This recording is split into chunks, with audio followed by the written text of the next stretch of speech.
Next, we have the registration of new service users. When a new service user comes into your organisation, either through taking on a new service or perhaps a new individual has come into the organisation to be supported, then that person needs to be correctly registered, and any safeguarding needs that they have need to be identified and progressed. Now, some of these may be reported to you through the documents we've just covered, but it's also appropriate to ask some questions on your service user registration form. And these questions may include the following, depending on the level of confidentiality that's appropriate for your organisation and for the person. But questions include, what school or nursery do they attend? That gives you a contact point if you have any concerns. Who has parental responsibility for this person if he or she is a child? And that's particularly important if the parents are separated. One may have contact, one may not be allowed contact. What is their first spoken language, and do they have any difficulties with English? And again, that ensures that you're communicating with them effectively. Who else lives at the address?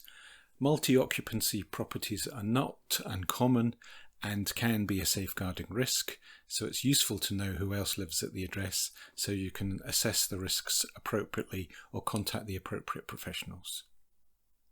Does the person have a carer? If so, you need their details and need to contact them. Are they a carer for somebody else? Quite often children may be carers for one of their parents, for example. Does the person have a social worker? And again, you should make contact with that person if they do. Does the young person have a child protection plan? And again, you should make contact with their social worker to ensure that you're delivering whatever services are required by the child protection plan. And the process for new registrations may look as follows. The new service user is registered, their needs are assessed with any information obtained from the local authority as appropriate, perhaps in response to the questions we just mentioned.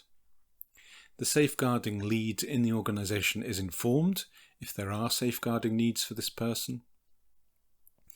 The information received is reviewed versus your guidelines and protocol.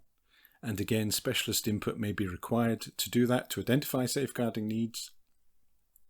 Or alternatively, it may be just an admin process. Any action taken should be recorded, with the service user's record updated accordingly, and the safeguarding register updated if the new user does have safeguarding needs, and then there should be regular audit.